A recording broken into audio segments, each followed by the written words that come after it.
a dream I know. Deep up my feelings for you. Watch.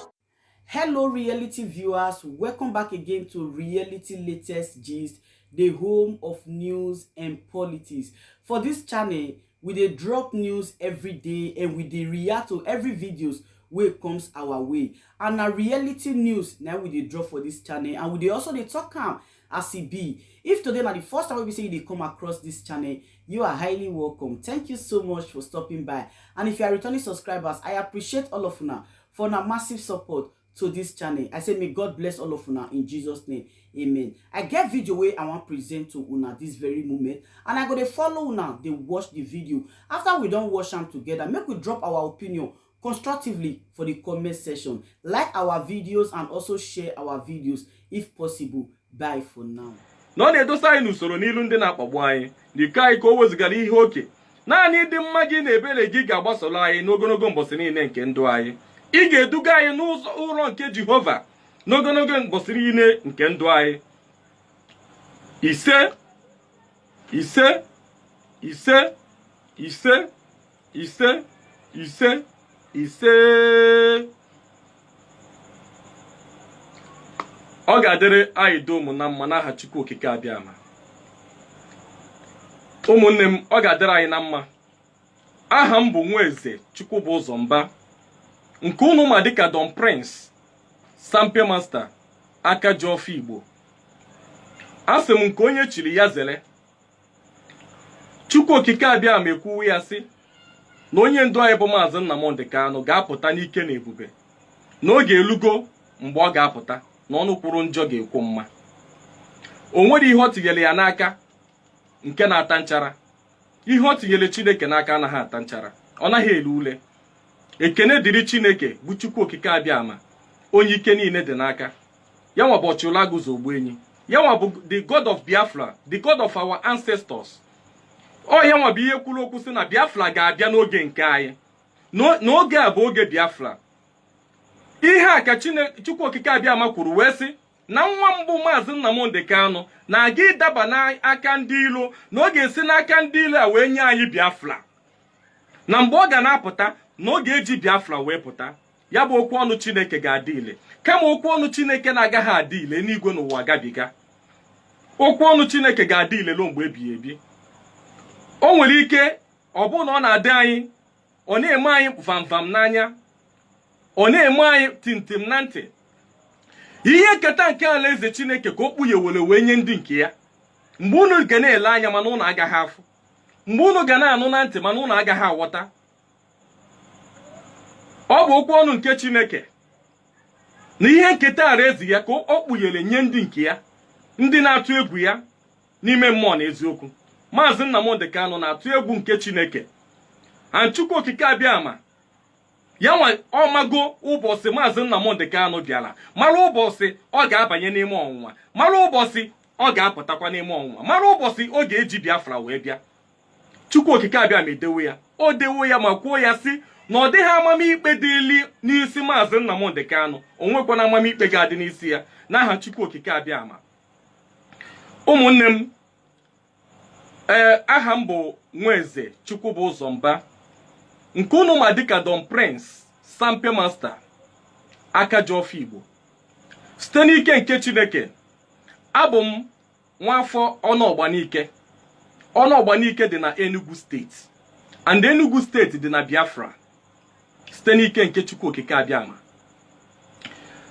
Ọ wụ eziokwu, o nwere ihe na-aga na online Facebook and ebe ndị ọzọ.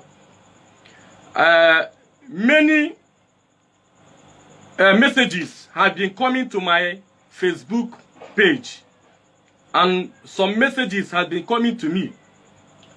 Questions. Many people are na-ajụ ajụjụ, na-ajụ everything. I don't want to answer the questions because I don't want to react n'ihe gbasara ya. Achọrọ m ikwu about it. It's true, many people gonna see the message concerning Sampe Master Don Prince rejecting the sum of 1 million naira from one Mrs. Nkechinyele Asiegbu.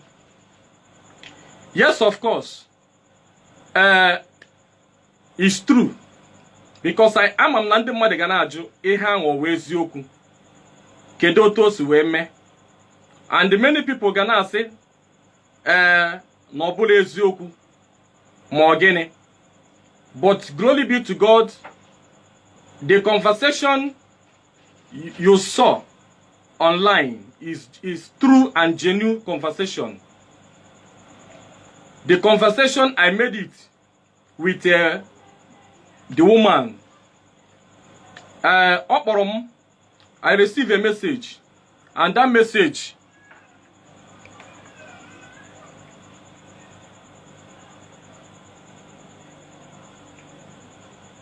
alright, I received a message that was on November 21st, day before yesterday. So, and this message, awesome, Don Prince Nwachineke, I'm Mrs. Nkechinyele Asiegbu. I hope you are doing well. I just listened to one of your message or prophecy you made since 2017. Honestly, you are among the chosen one.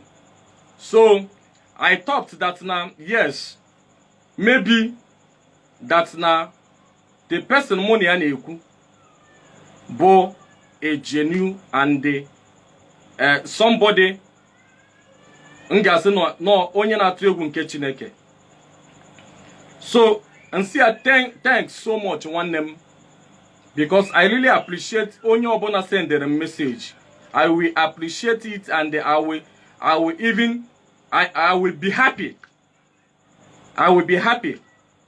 For any message, I don't keep message. I will reply back with happiness. So, thanks so much. One day, I heard you have health issue. So, I was divinely told to be a blessing to you. Someone sent your account number to me. So, you are going to receive a token from me. Just manage it for your medical treatment. I will still talk to you later. Onye na agwakwa m ihe a ka bụkwa the same woman onye si na afọ ya bụ Mrs. Nkechinyele Asiegbu. And now, Mwa reply ya back. We see, all right. Thank you so much, one name, for your kindness. I really appreciate. May God bless you. Awesome. He say, Nwachuku, just get well soon for us. Never be distracted by those evil perpetrators them that call themselves criminals DOS, Chikedozem and Co. They are the evil saboteurs. Don't worry. I just sent 1 million naira to your account. Just manage it for now. Let's start your treatment from here. You will get a lot soon. Yes, of course. The Bible says in Matthew chapter 7, Osigi, do not judge so that you will not be judged. And the same Bible sigi, na before inewupu nwanne gi ahihia dị ya n'anya, gị buru ụzọ n'ezi anya ka ị mara ka onwele ukwu osisi dị gị n'anya ka ibupu ya. Before inewupu nwanne gi ahihia dị ya n'anya, buru ụzọ jụọ onwe gị ajụjụ ka ị mara ka onwele ukwu osisi kwụ gị n'iru. Ị ga-ebu ụzọ bupu ibu dị gị n'anya before na-ebupu nke onye ọzọ. Before you judge anybody in your life, you first of all ask yourself question. And before you na-ekpekpele na-asị back to sender, before you na-ekpekpele sị mmadụ back to sender, nyochi onwe gị enyocha. Malaka, ekpele anyị na-asị back to sender, ijikwa ọfọ maka na oji ọfọ ga-ana. Before na-asị mmadụ back to sender, nyochi onwe gị enyocha. Ịma ihe back to sender bụ na asụsụ Igbo. Ihe back to sender bụ na asụsụ Igbo bụ ọbịala igbu m bụ onwe ya. Ọbịala igbu m bụ onwe ya. So do not judge people so that you will not be judged. That is exactly the scripture. What the scripture says. Because, and after this woman, the thing and in my spirit, anybody upon in our chat, if you are chatting me, if you are having any conversation with me, first of all, I will communicate with my spirit. I will start to communicate with my spirit. Who is this person? What are your mission? What are your mission? Do you have evil agenda? Or do you have a clear conscience? That is a kind of person I am. Otobono soyade. Ichat wam ngebuzo jo woma ajuju. Kam mari ihe nga asage kan hari me mistake. And immediately this woman gwara me han wesi ya sorry to disappoint you, my beloved sister. Not me and not my generation. Yes, of course. The reason I make that statement, not me and not my generation. Immediately the woman said, don't worry, I just sent 1 million to your account. Just manage it for now. Let's start your treatment from here. You will get a lot soon. And still says, the same woman, don't be distracted by those evil perpetrators that call themselves criminals, DOS. I want to tell you something. The Bible says that I and my Father are one. Anybody that loves me must love my Father. You cannot love me and hate my Father. You cannot love my Father and hate me. We are one. We are one. DOS and Mazen Nnamdi Kanu are one. Muwabu Don Prince Sampe Master. Muna Nnamdi Kanu bu one. Nnamdi Kanu na DOS bofu. DOS in indigenous people of Biafra nine bofu. Indigenous people of Biafra nine na the whole Biafra nine halcha bofu. Biafra nine ebe Biafra soturu ofu kaibo. If you believe and love Mazen Nnamdi Kanu, you must love his subject. If you believe and love Mazen Nnamdi Kanu, you must love his subject.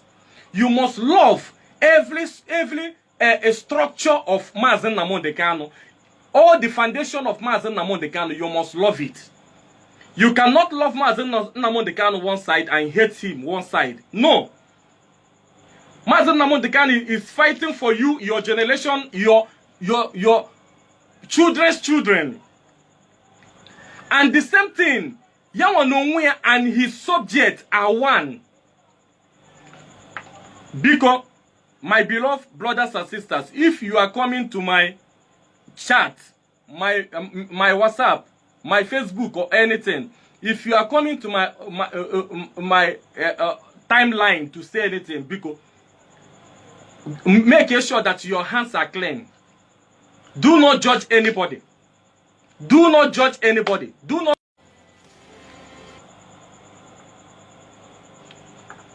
I am not the type. Biko, I'm begging. Now, Wesia, the worst mistake you make now is referring DOS as a criminal. And that is the worst mistake. That woman who made by that thing. Obu no kuloku about it. I will still ask God question. I will still ask my spirit question before accepting such offer. Can we come on Sabia? Now, the worst mistake you made is referring DOS as a criminal. I am a purely honest Akajo Fibo.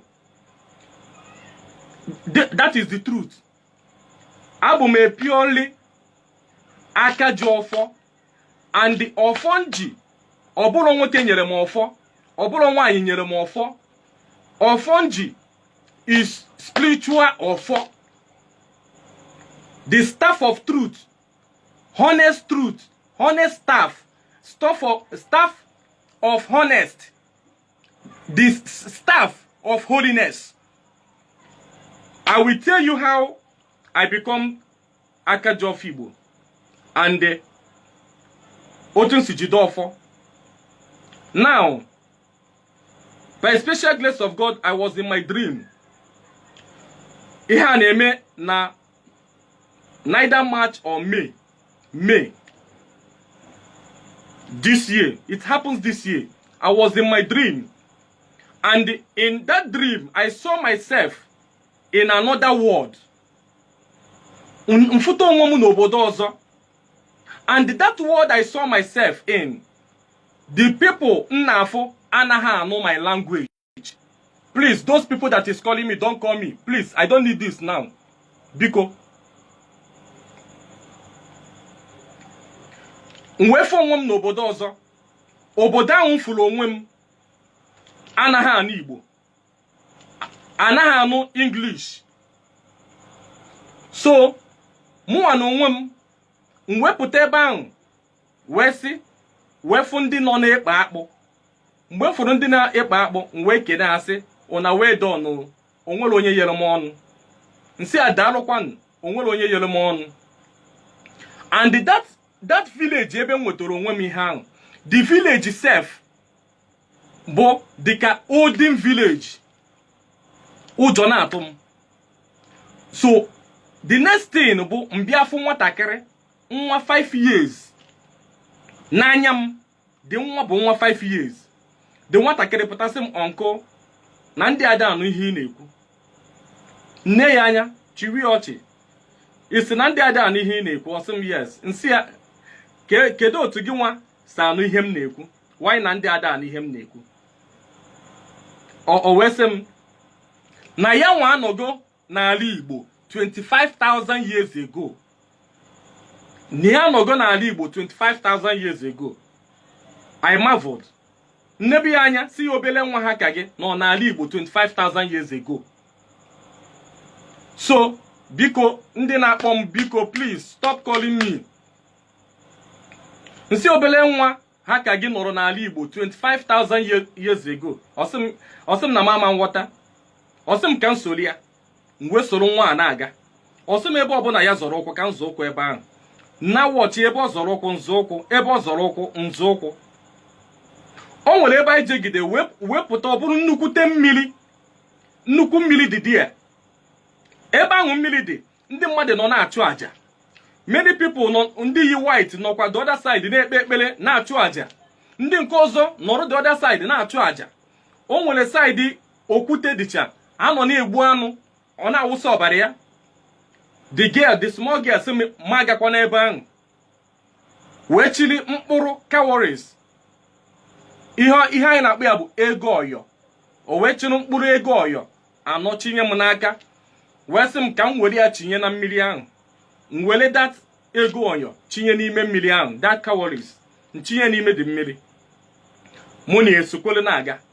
Mgbe anyị gegide lute n'ụzọ, m wee fụ somebody otu a ndị ka the person dị. Otu m dị ka onye ahụ dị. Onye mana ihe dịzi iche bụ na oyi pure white. Oyi trouser white. Yiri akwa dịka singlet pure white. Ovu dada ya na-akpọ n'ana. And dadi ya na-acha pure white. Ị na-anya na dadi ọ bụ na cowries jite na dadi ya. Ụmụ nwaanyị ịbụọ nọ n'aka nri na-agbari egwu. Ụmụ nwaanyị ịbụọ nọ n'aka ekpe agbari egwu. Ndị a niile na-agbari egwu yiche white. The man nọrọ ọ na-akpọ egwu. Ọgụkwu egwu tie sampe. Ọgụ egwu tie sampe. Mgbe a mụ na the girl na-agafe, o wee tie sampe nsị ya ehe daalụ. With hope, nche na ọmụnwa ka ọ na-akpọ. Nche na ọmụ ka ọ na-ekene. The little girl sị m no. Na ọbụrọkwa m ka ọ na-ekene. N'afọ onye a bụ sampe master. Na onye ebidogo tụwa egwu over 5,000 years ago. Ka onye a bido tụwa egwu. N'afọ ya bụ sampe master. Nsị ya onye a dị young otu a. Na otu a ndị ka ọ dị. Ọ sị m yes, n'afọ ya bụ sampe master. Nsị ya na ọkwa otu m si agụ egwu. Ka o si agụ egwu. Na ọ na-abụrụ ngụkọ egwu ntie sampe.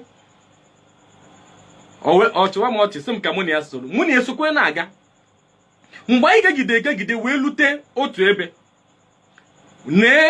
mwefu ịgụ nnụnụ ihe ndị Igbo na-akpọ ya bụ eze nnụnụ a na-aza ịgụ dị nnụnụ a wee fele wee bịa mgbe nnụnụ ahụ fetere wee bịa o nwere ihe nnụnụ ahụ kpadoro n'aka ya osisi a staff ọ kpadoro ya n'aka ya ọ na-acha white if not because of where I am now nkara ịgụsị unu ịga gụsị unu that staff ahụ na-ekwu okwu ya so that staff nnụnụ akpadoro ya n'aka ya ozugbo ọ bịa gafee m I marveled nze ya ụjọ na-atụ m eche m na dị nnụnụ bịara iburu m the next thing dị nnụnụ anachitekwa azụ obele nwa mụ na ya soso m atụkwa n'ụjọ chacha ka m nọdụ njiri ụjọ ejikwa m ụjọ mana because of ihe obele nwa gwara m atụ na sọsọ obele nwa bụ ihe na-anụ my language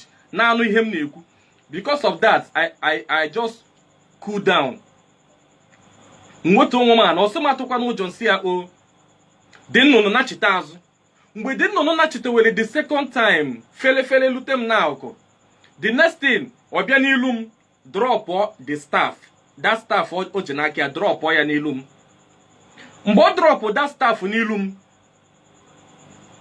ozugbo ahụ o bido na-anyụ m nsị dị nnụnụ na-anyụ m nsị n'isi nsị ahụ ọ na-anyụ m n'isi bụ cowries guys ikiribe ụfọdụ na-akpọ ya ikiribi ụfọdụ na-akpọ ya ego ọyọ ụfọdụ na-akpọ ya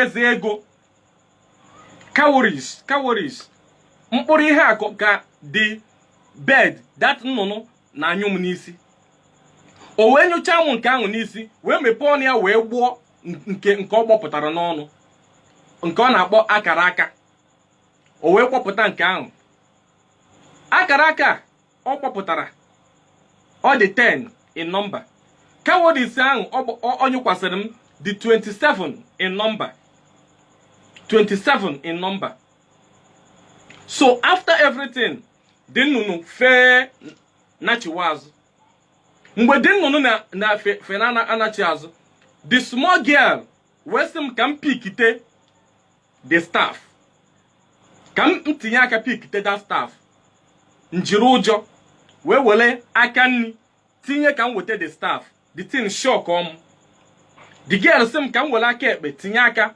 were the staff wee were aka ekpe tinye aka wee weta the staff jide ya n'aka mgbe m jidere n'aka ọbụla ọfọ mgbe m jidere that staff ahụ n'aka m the girl sị m kpokọtechie ihe a niile mgbe bido kpokọtewe ihe a niile ekpokọtechie m the thing the girl wee nyewe m ndụmọdụ the first thing bụ na ọ sị m ụjọ atụkwana m na ife a na ọ na-abịa once in a century na the ọfọ na-abịa once in a century na that staff na-abịa once in a century no because na obi gị dị ọcha and aka gị dị ọcha ka o ji wee bịakwute gị na ọ da abịakwute mmadụ ncha wee sị mma tinyekwa n'aka n'ajọ ihe ma nwakwa na anwa na ndụ m tinye aka n'ajọ ihe na mbọsị m tinyere aka n'ajọ ihe ụbọchị ahụ na the staff ga-alapụ m na ụbọchị ahụ na m ga-anwụ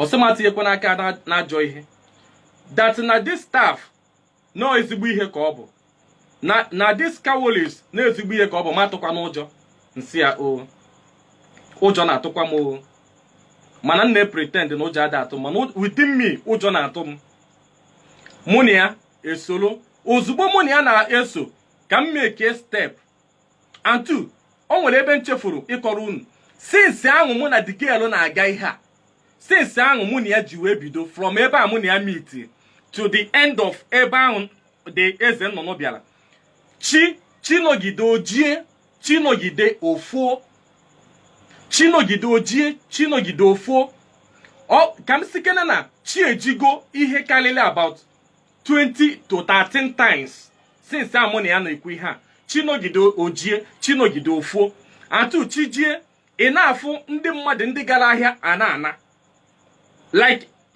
like since am na ebe a na-ekwu ihe a chi ejigo ugboro 5 or 6 fokwa ugboro 5 or 6 chinogide ojie chinogide ofo until chi fo ifu ndị mmadụ apụta na-eme another activities ndị na-aga ahịa a na-aga until mgbe mụ na the girl so na-aga after ka mụ na the girl fụchara that the man onye nọ na-akpọ jita bụ nke a dịka mụnwa after ka mụ na ya fụchara ya o nwere international airport dị there one plane fefie the girl was telling me maka mụnwa si ya kedu ebe plane a na-aga the girl was telling me sim na this plane n'ihe a bụ Calabar airport the girl sim n'ihe a bụ Calabar airport nsi a Calabar airport bụ ya osim mana bido from ebe ahụ nọ luo na the airport ana m ekiri the airport ọ dị m very close ọ dị m ka ihe ọ ga-abụ ngo 1 2 3 4 5 ụtam si na-agụ ya now before na-agụrụ ya 10 elugo m ebe ahụ ọ dị ka ihe dị ka one pole of electric like by measurement of tape o nwere ike ịdị 100 feet otu m si ene anya ebe 30 meters so immediately ahụ ọ sị na ihe a Calabar airport mana nne anya ọ dị nso mana ngawazi ya oteka after ka dị nnụnụ nyochara m that nsị mechie the tin pụọ the girl si mkpokotechi ya niile mkpokotechie ya mụ na the girl bịaza ka anyị fọọ ozugbo m na-abịa ka m make step ka mụ na ya fọọ ntete that was how I wake up from the sleep mana immediately ntetere ọ bụrụ na dị ọfọ that staff ahụ mpikitere na nlọ ọ dị n'isi bed m ntete ụra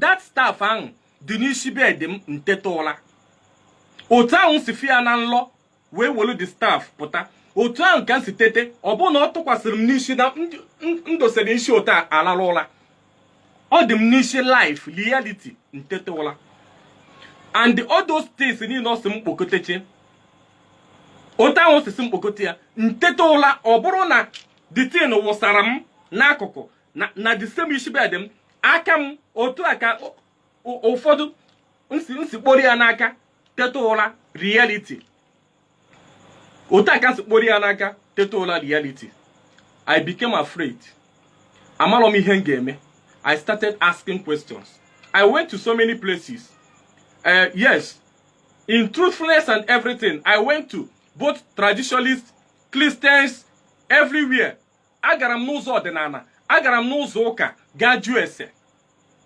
mgbe m na-aga ka m gaa jụọ ese the first time m bịara ịga jụọ ese that was the day ihe ahụ mere m wee binye I called even my mother see ya look at what I saw my mother came even my mother-in-law onye ọbụla became confused anyị na-achọ otu anyị ga-esi wee chọta solution of that thing because ndị nke a dị m n'aka okwolo n'isi m n'aka pụọ otu ahụ ọ dị m n'aka ka o si dị m n'aka okwolo apụ so anyị na-achọ solution later like about some minutes later the thing na-adapụ m mkporozie ya kpụsị otu ebe mgbe m bịa kpokọta ha ncha niile because ọ magnet fụrụ m n'aka magnet so mgbe m kpokọtara bịa kpụsị ofu ebe the next thing bụ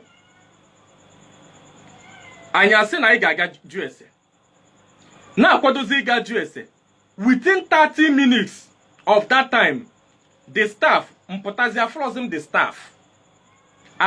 the staff anya at all ọ bụrụ sọsọ ihe mfụzi bụ the cowardice mana from the staff ụjọ tụwa m nnachitezi azụ leta ebe ahụ ọ bụrụ na ihe mfụzi na ebe ahụ bụzi mfụzi the staff and the abụbụ ugo that feather that ihe na ahụ eze nnụnụ ahụ fele wee bịa the eagle ọ bụrụ the feather ya feather that is abụbụ ugo ka ọ na-akpọ ya n'asụsụ Igbo abụbụ ugo na-acha pure white ịbụọ ka m fụziri n'akụkụ the staff n'akụkụ ọfọ ahụ so Ọka na-ekwukwa another thing dịkwa mysterious pụtara mfụrụ there.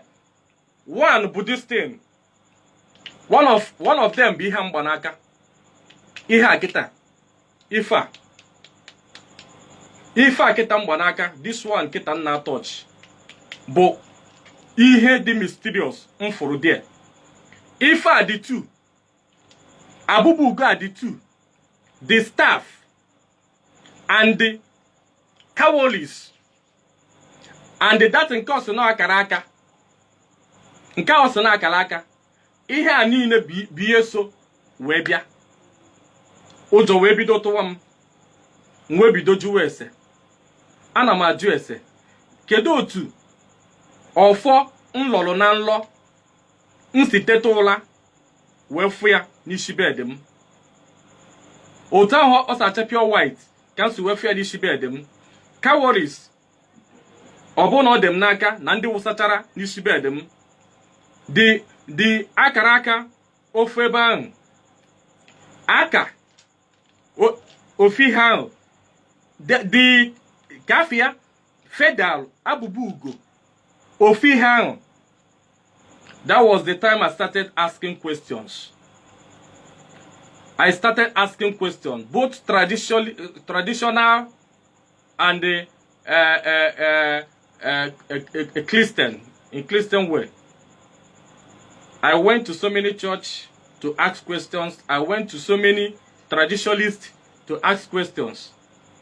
But still yet, till today, nobody have given me the right answer. Onwe bonye nyere m the right answer till today. Only that the same little girl I saw in my dream, bukwa only a girl bonye kana abia in my dream enye m answer. She alone is the only person na enye m answer till today. Njinala na kan hiula n'ehihie. The next thing bụ ọbịa. Mfu ya mụ na ya nọrọ na-akpa nkata. The next thing onye m direction. Direction o nyere m ka m na-efolo.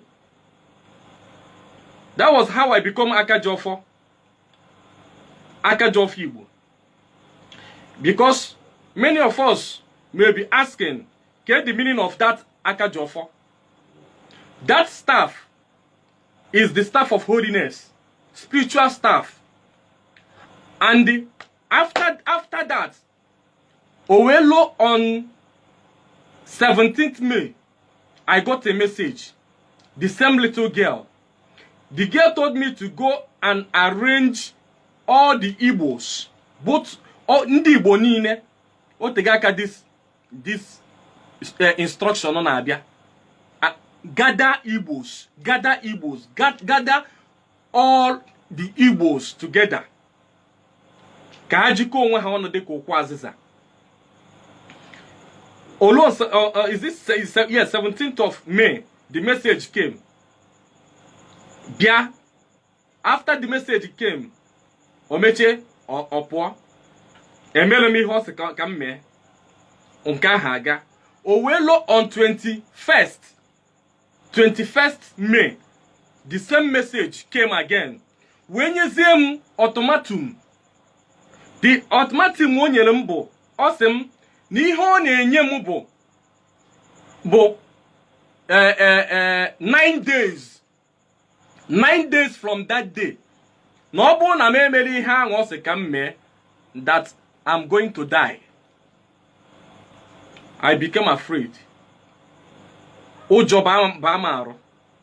Mgbe ahụ ụjọ bara m arụ, the next thing is this. I now started making calls, arranging many people, and by special grace of God, Chineke mamala, I abia nwete people, and our leader Maazị Nnamdi Kanu, ọ ga-adịrị ya na mma. By special grace of the Almighty God, the message came to me, and I passed the information. And I believe by special grace of God, Maazị Nnamdi Kanu received the same message. And Mayor approved. Mbomere approved immediately. on 29th of May mwe bido wee gawa iji ya. Mgbe bido gawa iji ya, nweta ndị nwetere the message si m ụmụ nwoke Anambra abụọ, ụmụ nwaanyị Anambra abụọ, ụmụ nwoke Enugu abụọ, ụmụ nwaanyị Enugu abụọ, ụmụ nwoke Ebonyi abụọ, ụmụ nwaanyị abụọ. The message si m na ka m kpọkọ ndị Igbo niile. But later on, I was advised instead of ịkpọkọ ndị Igbo niile, na ịkpọkọ ndị Igbo niile adịrị easy. So I was advised by so many of relations. Hasim na is better na ga kpọta ụmụ nwoke Anambra, ụmụ nwaanyị Anambra, ọbụgodo ofu different states, ka ha jikọ onwe ha ọnụ, ka ha bụrụ point of contact nye ndị ọzọ na-anọrọ there. Ka anyị mee dị ekpere na that player ọsọ anyị mee the direction o nyere anyị. Let us carry the direction. And by special grace of God, we start it on 29th May 2021. Mgbe bidoro ya bụ ekpere, I was on fasting on 27th and 28th. The message came again, instruct me exactly what I will do. And that in message, the same thing, I carried it out. Pass the message to everybody. Na biko onye na-abịa dị ekpere yiri white. Ị na-abịa dị ekpere na ehi ga-eji na ehi ga-eji. Ihe niile m gwara ha jide. Ọ gịnị ka m sị ha jide? Okwute, nnu, aki ojukwu. Ị na-abịa jide okwute, jide nnu, jide aki ojukwu, jide ọmụ. Ụmụ nwoke ga-ejide ọmụ. Ọmụ ahụ ga-eme gị ịma nkwu okwu. That's communion between you and the spirit. You are going to communicate. Gina, your spirit is going to talk. Chineke bịa amara. After the instruction, many Biafrans accepted it immediately, and he may implement we be do osugbo. And I'm expecting about about 20 to 30 people. But ndị bịala the program lose up to 100 and na the program. Igbos, the whole Igbo niile nọ there. Some people from ndị represent Calabar nọ there. Ndị represent Akwa Ibom nọ there. We started the player according to the instruction, the direction of the Holy Spirit. That is that little girl. And when we started that after the close,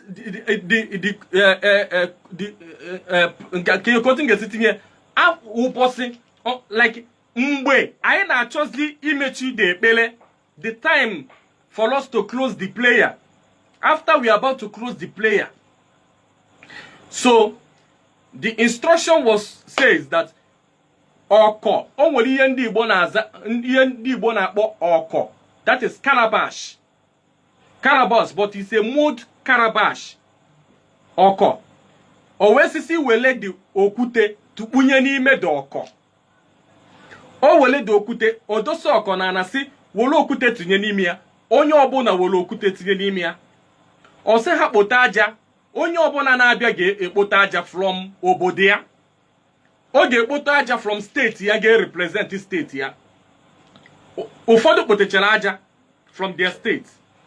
Okpokoro ha ncha niile kponye n'ime dị ọkọ. Ihe o tinye n'ime dị calabash bụ okwute, ọjị ugo o ji kpee ekpere. Onye ọbụla ụmụ nwoke niile ji represent steeti ha ofu o ji kpee ekpere. Ọjị ugo ka o tinye n'ime dị calabash. Just write it down. Ọjị ugo, okwute, aja, mkpụrụ aki ojukwu na ọmụ. Naanị ya ka ọ tinyere n'ime the calabash. O wee bido kpewe ekpere. After ka ekpechere ekpere, we now raise that offer, because the instruction they gave me bụ after that I'm going to raise that offer Igbo. Ihe ọ kpọrọ ya bụ offer Igbo You are going to raise that Ofo Igbo. And after that Ofo Igbo, after that prayer, I will that Ofo Igbo. Immediately, we declare a word, says, Agwaram Hasea, Anya Masieba po ole sika Chineke azara anyị ekpele. Ọ bụ na Chineke azara anyị ekpele, onwere onye ga-esi ebe a pụọ, anyị chere is going to be here until God answer our prayer. And by special grace of God Almighty, God answers our prayer according to the direction. He answered our prayer.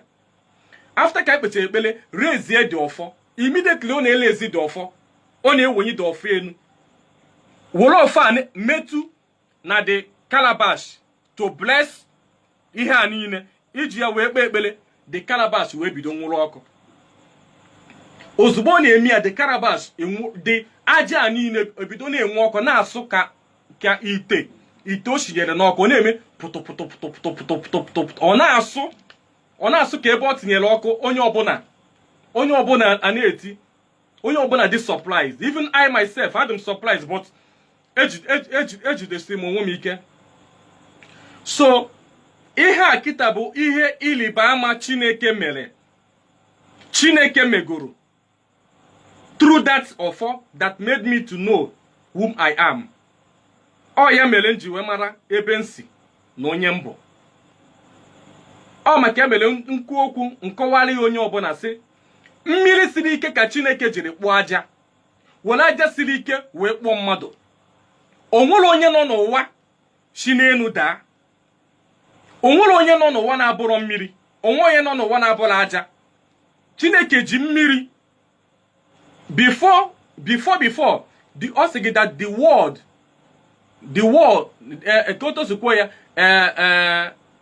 echefugo m otosikwo na the scripture, but osigi that na ụwa onwere otu ụwa dị na mbụ na ụtọ ụwa dị okirikiri mmiri ka ụwa niile bụ. Chineke bịa separate mmiri from the stand, separate from mmiri ka o ji separate nweta aja. From mmiri ya nke o separate mmiri dị iche, o separate ze let there be earth, sea, ha acha niile, ihe a niile separate. And after ka the thing separate cha, kedu ihe Chineke mere? Chineke bịa wele aja, the same aja ka Chineke kpụkọrọ ya na mmiri, jiri ya wee kpụọ Adam. Wee were ya kpụọ Adam and Eve. She said n'akụkụ Adam wee kpụọ Eve. This is to show you that every woman being is water and the gini sand. Otam se ekwu okwu mmiri na-agba m n'arụ. You are water and mmiri ka ịbụ bụrụ gịnị aja. Mgbe ị ga-anwụ, the same aja ka ọ ga-egwu ana m gịnị nye gị, whether you like it or not. O nwere onye ga-agbanarị mmiri, onwe onye na-agbanarị aja, o nwere onye nọ n'ụwa na-anaghị agba ụkwụ n'aja. Ya mere njisi nwoke ọbụla na-aṅụ mmiri, nwaanyị ọbụla na-aṅụ mmiri, nwoke ọbụla na-agba ụkwụ n'aja, nwaanyị ọbụla na-agba ụkwụ n'aja, nke gbara ụkwụ n'ana, nke zọdoro ụkwụ n'ana, chi echiche imegide Maazị Nnamdi Kanu, ana ga-etuwelie gị, ana ga-etuweli onye dị otu a n'aha Chukwu Okike Abịama. Onye ọbụla na-aṅụ mmiri, onye ọbụla na-agba ụkwụ n'aja, nke chere echiche ọjọọ n'isi Nnamdi Kanu, asị m na ana ga-etuwelie ya n'aha Chukwu Okike Abịama. Ana ga-etuweli onye dị otu a n'ihi na Ojiọfọ ga-ana. Ya mere njikwuo ya na mbụ, kwuo ya kwuchie ya ike sị, ihe ọbụla ị na-eme, make sure na iji ọfọ, make sure na aka gị dị ọcha. So back to the reason I explained this is because this woman, after the woman just sent 1 million naira to my account. Sorry to disappoint you, my beloved sister. Not me and not my generation. Because mmamburu ihe mmadu metere, mmadu amambukonu nke metere. Mmambukonu nke onye ọzọ. Not me and not my generation. One name. The worst mistake you made is referring DOS as a criminal.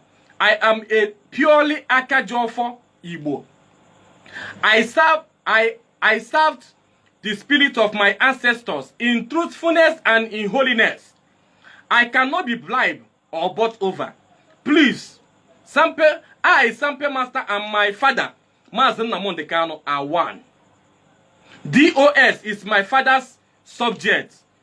If you love Mazen Nnamdi Kanu, you must love his subject. Please, one name. Send me back. Send me your account number now. Let me send the money back to you in peace and respect, or I will withdraw it and burn it to ashes. I have received the alert of 1 million, but I am not the type to be bribed or bought over. Thank you for your goodwill and kindness. Now, here I know that she's here. The person, I know that you are here watching me live and direct. If I'm lying, you can come to online now. Say that I'm lying. No, our conversation is still here. I know no organ now. So I don't know you. You know me, but I don't know you because I'm from Niru. But look, I know that now. Now she replied me some sample watching. It is not like that. Nobody is bribing you. All we are playing is for your health recovery. You need this money for your medical treatment. Forget about those deceiving you, hiding under the umbrella of so-called DOS. It's time for you all to call them and demand for our ESM fund. Mazen Nnamdi Kanu cannot fight for us in DSS custody. Nwachukwu, you better realize that this is a divine direction to help with your medical need. So accept it and stop behaving like kids.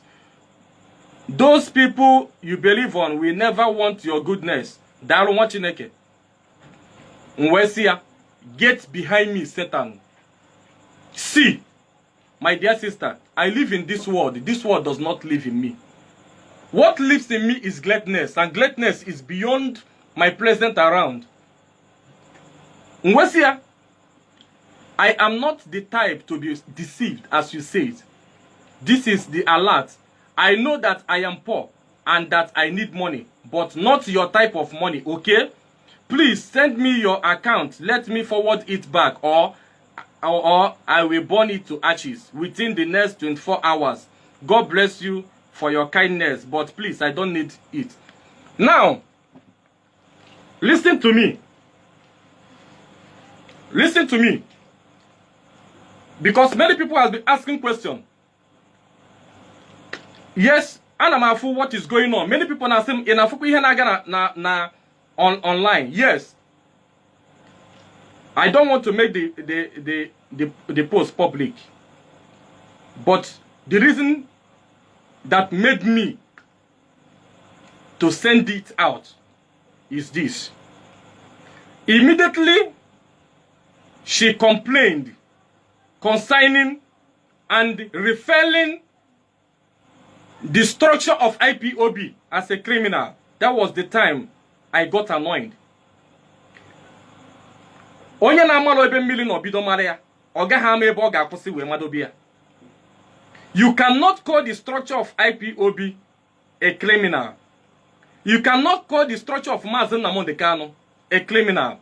If you call IPOB leadership criminals, know that you yourself is also a criminal.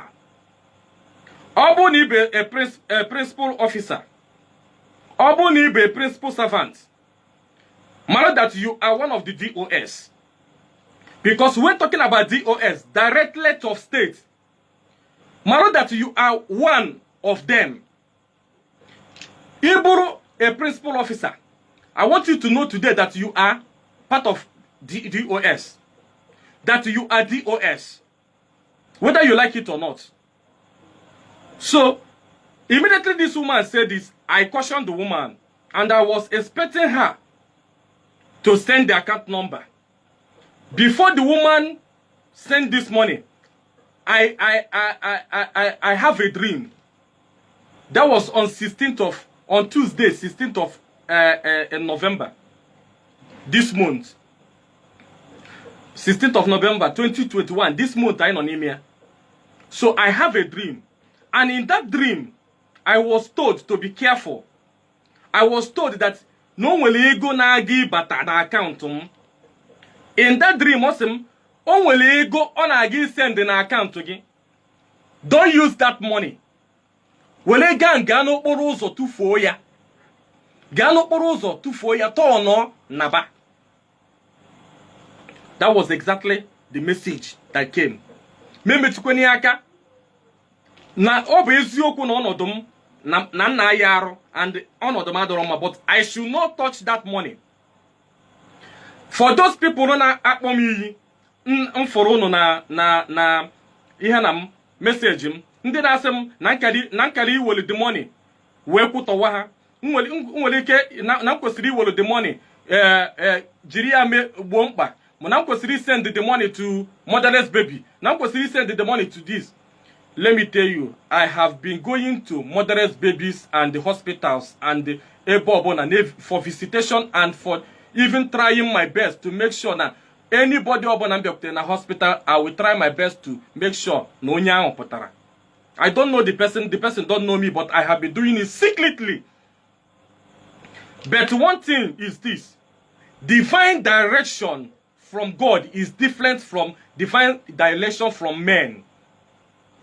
The direction given to you from God is different from direction given to you from men. Oya meloji sigi that n'uche Chineke abụrụ uche mmadụ. Uche Chineke na uche mmadụ abụrụ ofu. Mmadụ ga na-eche nke ya, mana Chineke echesighị ihe niile. God told me, otu ahụ the voice si gwa m and the instructions si wee gwa m sị m, don't touch that money. Wole ego ahụ gaa n'okporo ụzọ gaa tụfuo ya. So you as a human being, what you are telling me is that I'm the wrong by obeying the Spirit of God. Nam kali ime obey your own spirit. I mean your own words than obeying the Spirit of God. I love money. M-O-N-E-Y is money. Many shall get into trouble because of me. On money you solve your problem. None is happy with that money. Engage everything with money. Yet, money is the root of all evil. If you don't know it today. Onye ọbụla like ego. Ebe a mụnwa nọ. Mụnwa bụ Nweze Chukwubu Zomba. Aka ji ofe Igbo.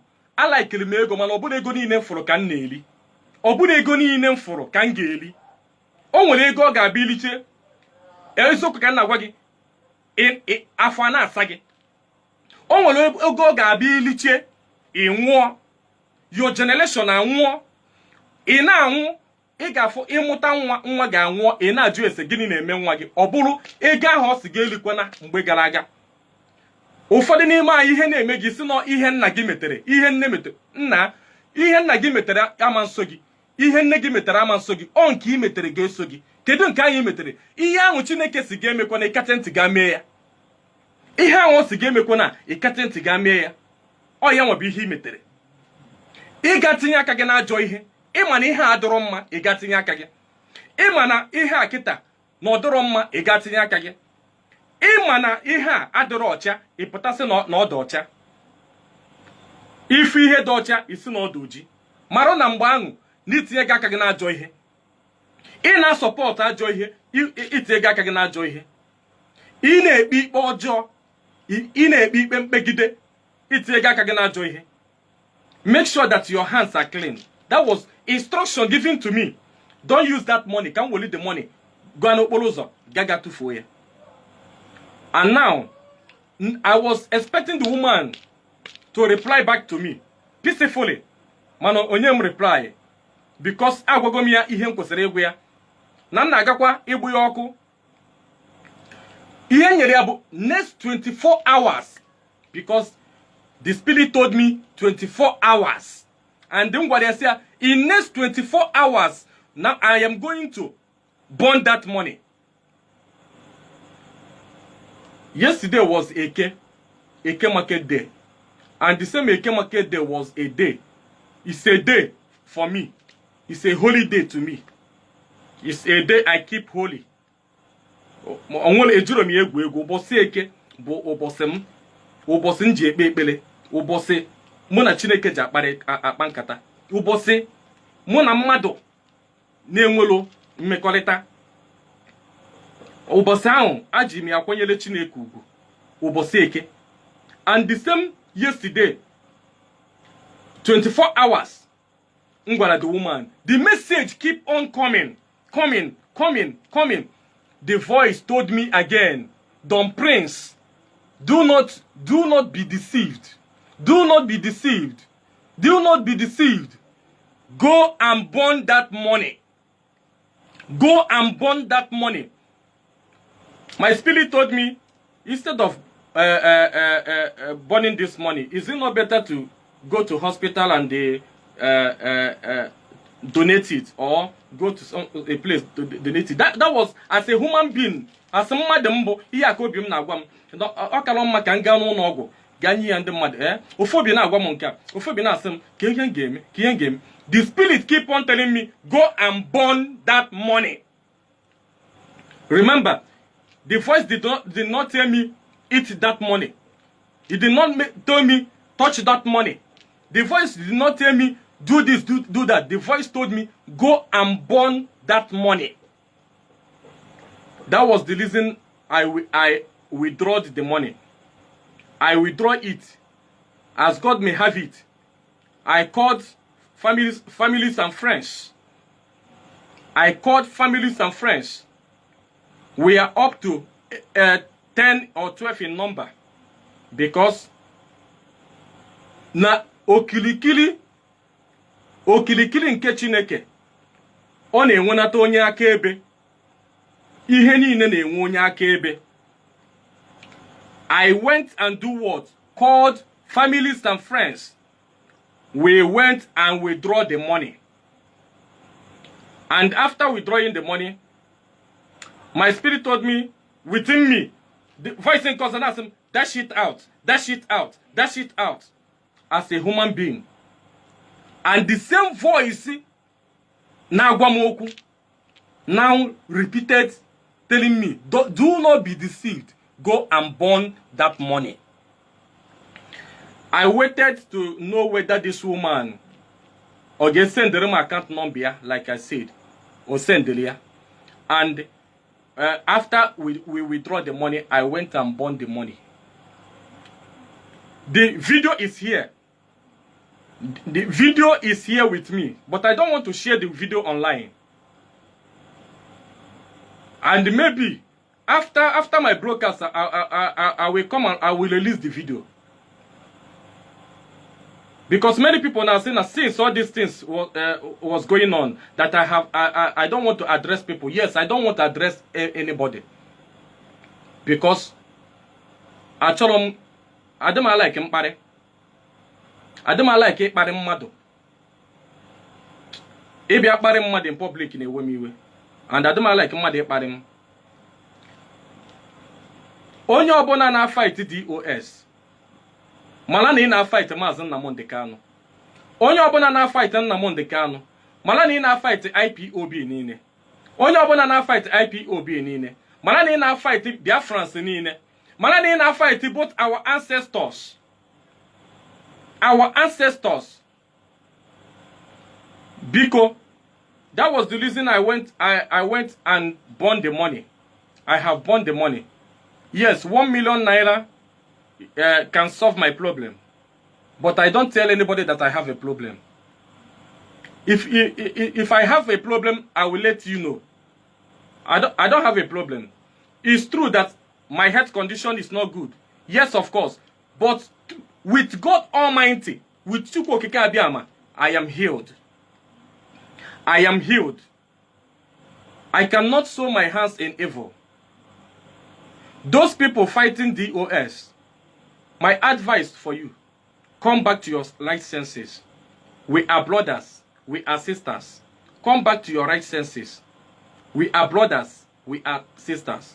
Kedulu ige elitia na ụmụnne gị na-azọ nwere onwe, ọ bụrụ gị nwa na-egbochi ya. Ọ bụrụ gị nwa na-egbochi ya.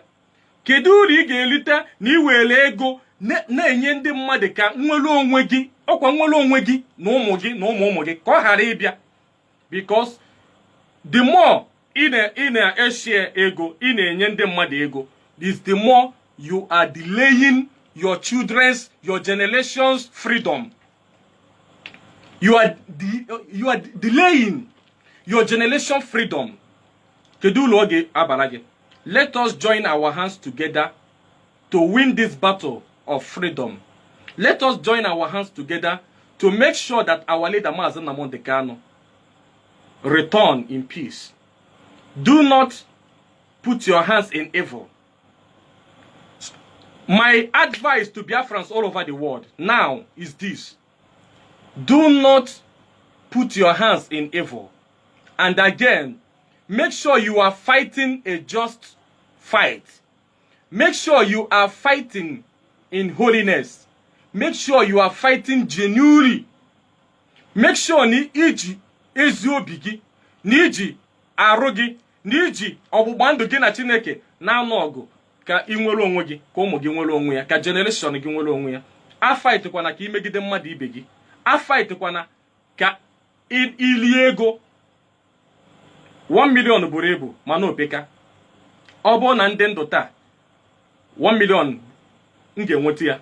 Ọ bụkwanụ na nwụọ tata 1 million a m ga-enweta ya maka na nwụọ, my generation will rejoice. My generation will rejoice. Ezi afa ka ego. Good name is better than silver and gold. It is better that I am known as somebody Akam Docha than to be known as a selfish human being. I can never. So, because Mrs. Cynthia Asebu Nkechinyele, please, I beg you in the name of God. That money is not made for me. That money, by the divine direction, is made to be born to ashes. Please, because I am addressing that name that sent this money, and I am addressing you according to the direction of the Holy Spirit. That money is not made for me. It's made to burn to ashes. And please, DOS you mentioned is Mazen Nnamdi Kanu. If you call DOS criminal, know that you called Mazen Nnamdi Kanu criminal. Anya apotakwana, unu ekwena ka anyị pụta na social media na fight onwe anyị, na nụso onwe anyị ọgụ, na akpọ onwe anyị iyi, ọdọrọkwa mma.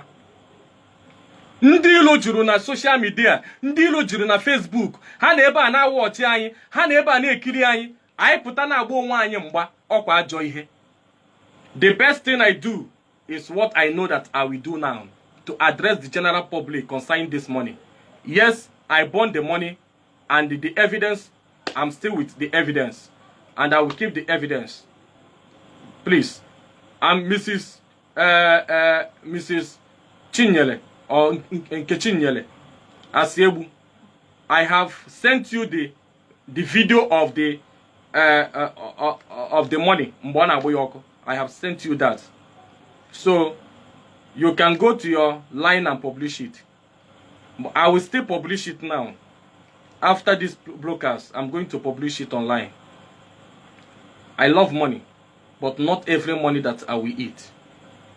I cannot sow my hands in evil. And don't allow yourself to be deceived. Don't allow yourself to sow your hands in evil. Biafrans ọ ga-adịrị unu na mma. Ọ ga-adịrị onye ukwu na mma, dịrị onye nta na mma. Nke onye chiri ya zere, kwụba aka gị ọtọ ka anyị nọ ọgụ a n'ime mmụọ na eziokwu. Ihe anyị chọrọ bụ udo. Udo n'isi IPOB niile.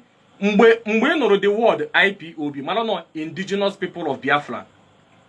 Mgbe ị nụrụ the word DOS, mara nọ gịnị? Indigenous People of Biafra. Mgbe ị nụrụ the word DOS, mara nọ gịnị? Maazị Nnamdi Kanu. Mgbe ị nụrụ the word Maazị Nnamdi Kanu, mara nọ gịnị? Biafra. Because God told me through my dream, say, a great child is going to be born on the road to success, and he shall save our land and bring peace and liberty. And that great child is Mazen Nnamdi Kanu. And now, God told me that Mazen Nnamdi Kanu is going to come out. Ihele na-aga ime ndị ilo. Maazị Nnamdi Kanu na-aga pụta.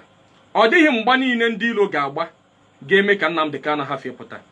Ị ga-agba mgba niile ị ga-agba. Chukwu okike abịa ma ga-agba nke ya. Mana marun ihe ọzọ na-agwa unu. Onye lụrụ ụlọ, landlord nwe ụlọ, lụsịala ụlọ, wee kpọrọ ndị mmadụ kpọnye n'ime ya, wee mee travel mee njem. Mgbe ọ ga-emeche wee bata, mgbe ọ ga-abata ka ọ ga-ajụ ndị o desere n'ụlọ kedu otu unu si wee nọdụ n'ụlọ ahụ o desere unu. Maka na ọ bụrụ na iche na landlord ga-ama mbata, landlord gị ka ga-abata, ọ ga-ajụ gị kedu otu unu si biri n'ụlọ ahụ ka ọ mara ka unu emebiri ụlọ ya emebi, ka ọ mara ka ụlọ ahụ ọ hapụrụ unu ka unu emebiri ya, ka ọ mara ka o nwere otu unu si wee yasasịa dị ụlọ ka unu akụwasị gị ya. Keep your hands clean. Keep your hands clean. Tigbuo ozugbo anyị na-eme n'ime onwe anyị, o kwesịrị okwu acha. O kwesịrị na-ekpe ekpere ka Chineke napụtara anyị Maazị Nnamdi Kanu. Mgbe ọbụla ị na-ekpe ekpere, tinye Maazị Nnamdi Kanu n'ekpere. Na-atinye n'ekpere na Eke, na-atinye n'ekpere n'Orie, na-atinye n'ekpere na Afọ, na-atinye n'ekpere na Nkwọ. Si Chineke napụtara anyị Maazị Nnamdi Kanu. Napụtara anyị Maazị Nnamdi Kanu. Maazị Nnamdi Kanu bụ ọnụ na-ekwuru Igbo niile, ọnụ na-ekwuru Biafra niile, ọnụ na-ekwuru Afrịka niile, ọnụ na-ekwuru the whole world. Ọ Maazị Nnamdi Kanu. Chineke napụtara anyị Maazị Nnamdi Kanu. Ọ ga-anapụta ya n'obi dị ọcha, n'aka gị dị ọcha. Atinyekwana aka na ịkwọfe ọbara. Atinyekwana aka na ịkwọfe ọbara nwanne gị. Atinyekwana aka na ịkwọfe ọbara nwanne gị. Ka ndị ilo na-abịagodebe anyị na-egbu anyị. Ka Chineke jiri aka ya na ọrụ anyị ọgụ. Our ancestors, the God of our ancestors, ka o binye n'iwe n'ụsa ha nwe ọgụ. N'aha Chukwu okike abịa ama. Ọ ga-adịrị anyị na mma. Ọ ga-adịrị unu na mma. Nke onye chiri ya zere. Aha m bụ Nwaeze Chukwubụzọ Mba. Nke unu ma dịka Don Prince, Sample Master, aka ji ọfọ Igbo. Ọ ga-adịrị onye ukwu na mma, dịrị onye nta mma. God bless Biafra. God bless Maazị Nnamdi Kanu. God bless all the good principal officers. God bless IPOB worldwide. God bless ESN, Eastern Security Network. God bless ndị niile ji ozu obi ha na-anụ ọgụ aka Biafra bịa na mmezu. God bless Barrister Ifeanyi Ejiofor na ndị ọkaikpe niile bụ ndị ji ozu obi ha na-anụ ọgụ a. God bless you. God bless DOS. Ndị niile mgbe o kwuru DOS ma nọ all the good principal officers niile. God bless DOS. And God bless all the lovers of freedom. Ndị niile ji ozu obi ha na-anụ ọgụ. Ma ndị IPOB, ma ndị na-abụrụ IPOB, as far as ndị Ambazonia, God bless you all. Ndị ji ozu obi ha na-anụ ọgụ ka Biafra bịa na mmezu. God bless you. N'aha Chukwu okike abịa ama. Ọ ga-adịrị anyị na mma. Nke onye chiri ya zere. Ka udo na amara nke Chineke chigide n'ime anyị ruo mgbe ebighị ebi. Aka gị dịkwa ọcha. Ile gị dịkwa ọcha. Na-ekwu eziokwu. Eziokwu bụ ndụ. Eziokwu bụ ndụ. Ile gị bụrụ onye eziokwu. Eziokwu bụ ndụ. Because ọgbaghara na-ada. Malon, onye nwe ụlọ na-aga ịlata, ọ ga-ajụ ndị bi n'ụlọ kedu otu unu si biri.